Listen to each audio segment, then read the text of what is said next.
شروع اللہ کا نام لے کر جو بڑا مہربان نہایت رحم والا ہے۔ کیا آپ نے کبھی سوچا ہے کہ آپ کے ہاتھ میں موجود یہ چھوٹی سی اسکرین آپ کو اللہ سے قریب لے جا رہی ہے یا دور؟ ہر کلک، ہر ویڈیو، کیا یہ صرف وقت گزارنا ہے؟ کیا یہ آپ کے اعمال نامے میں خاموشی سے کچھ لکھ رہا ہے؟ ایک ایسا فتنہ جو نظر نہیں آتا لیکن دلوں کو آہستہ آہستہ بدل دیتا ہے۔ یہ ہے سوشل میڈیا کا فتنہ۔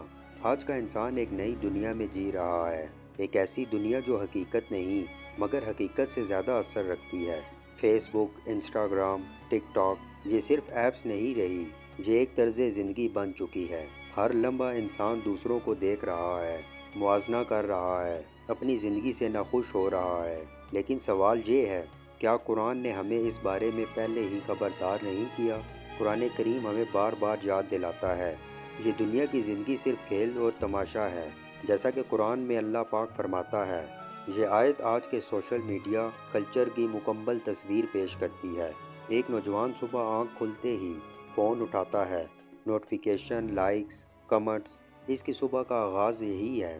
نماز کبھی بعد میں، قرآن وقت نہیں، لیکن سوشل میڈیا گھنٹوں گزر جاتے ہیں۔ یہ صرف ایک انسان کی کہانی نہیں، یہ آج کے کروڑوں لوگوں کی حقیقت ہے۔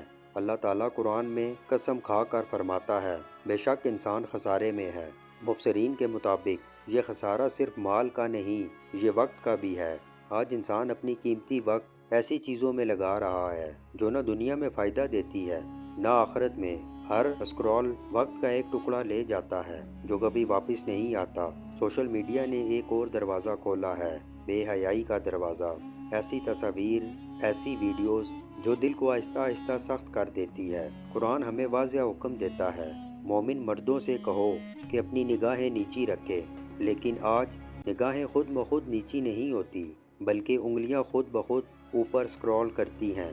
یہ وہ فتنہ ہے جو انسان کو گناہوں کی طرف دھکیلتا ہے بغیر کسی شور کے۔ ہر کوئی اپنی بہترین زندگی دکھا رہا ہے، خوشیاں، کامیابیاں، فلٹرز کے پیچھے چھپی حقیقت۔ لیکن حقیقت کیا ہے؟ اکثر دل خالی ہے، زندگیاں پریشان ہیں۔ قرآن سورہ الکہف میں خبردار کرتا ہے، جو لوگ دنیا کی زندگی کو چاہتے ہیں، ہم ان کے اعمال کا بدلہ انہیں یہیں دے دیتے ہیں۔ سوشل میڈیا نے ریاکاری کو عام کر دیا ہے، نیکی بھی دکھاوے کے لیے، عبادت بھی ویوز کے لیے، اور انسان یہ بھول جاتا ہے کہ اللہ دلوں کے حال جانتا ہے۔ ایک شخص دوسرے کو دیکھتا ہے، اس کی گاڑی، اس کا گھر، اس کی زندگی، اور پھر اپنے حال پر افسوس کرتا ہے۔ یہ حسد دل کو جلا دیتا ہے۔ نبی کریم صلی اللہ علیہ وآلہ وسلم نے فرمایا، جیسا کہ صحیح مسلم میں آتا ہے، حسد نیکیوں کو اس طرح کھا جاتا ہے جیسے آگ لکڑی کو کھا جاتی ہے۔ سوشل میڈیا نے اس آگ کو ہوا دی ہے اور آج کا انسان ہر وقت بے سکون ہے۔ سوچئے، اگر آپ کا ہر کلک، ہر ویڈیو، ہر نظر قیامت کے دن آپ کے سامنے رکھ دی جائے تو کیا آپ تیار ہوں گے؟ قرآن کہتا ہے، انسان جو بھی الفاظ بولتا ہے اس کے پاس ایک نگہبان موجود ہوتا ہے۔ تو پھر جو ہم دیکھتے ہیں، جو ہم شیئر کرتے ہیں، کیا وہ بھی محفوظ نہیں ہو رہا؟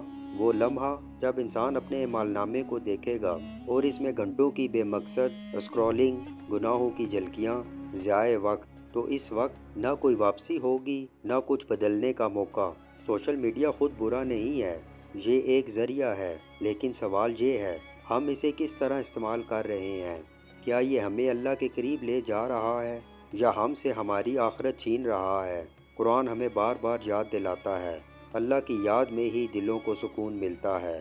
اصل سکون لائکس میں نہیں، فالوورز میں نہیں، بلکہ اللہ کی قربت میں ہے۔ آج بھی وقت ہے، اپنے آپ سے سوال کریں، آپ کا وقت، آپ کی توجہ، آپ کی زندگی کس کے لیے ہے؟ شاید ایک چھوٹا سا فیصلہ آپ کی آخرت بدل دے۔